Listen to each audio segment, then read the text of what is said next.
जिल्हास्तरीय कृषी महोत्सव पशु प्रदर्शन चर्चासत्र Chanda agro 2024 Chanda club ground इथे 3 ते 7 जानेवारी 2024 दरम्यान आयोजित करण्यात आला आहे। याचं उद्घाटन राज्याचे कृषी मंत्री धनंजय मुंडे यांच्या हस्ते तथा सांस्कृतिक मंत्री सुधीर मुनगंटीवार यांच्या हस्ते करण्यात आलं।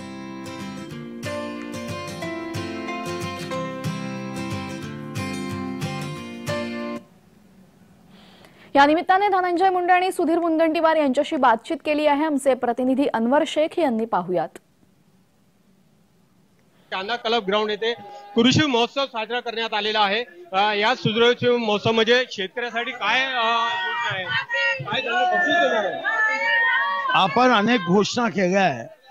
साधारणतः भाजीपाला संशोधन केंद्र हे 31 कोटी 90 लाखाला माननीय कृषी मंत्री श्री धनंजय मुंडेजींनी घोषणा केली आहे। याशिवाय बांबू बोर्ड असेल किंवा इतर तत्सम गोष्टी असेल, FIDC असेल, इथं आता आपण गवताचं एक मोठं कुरण तयार करतोय ज्यामध्ये विविध जातीची गवत ही आपण लावणार आहोत ममदापूरच्या धर्तीवर।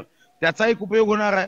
5000 किलोमीटरच्या पांधन रस्त्याची घोषणा आपण केली, 2 वर्षात ते पूर्ण करणार आहोत आणि याला खनिज विकास निधीची मदत सुद्धा यामधून होणार आहे।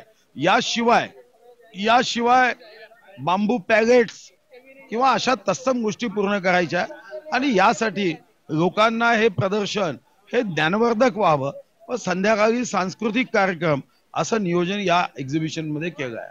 कृषी मंत्री असताना तुम्ही चंद्रपूरमध्ये आलेले आहे, काय योजना केली आहे? त्यावेळेसही कृषी विभागाच्या ज्या काही योजना आहेत त्या ठिकाणी आपण या प्रदर्शनाच्या उद्घाटनाच्या वेळी सांगितलेलं आहे। अनवर शेख, जय महाराष्ट्र न्यूज, चंद्रपूर।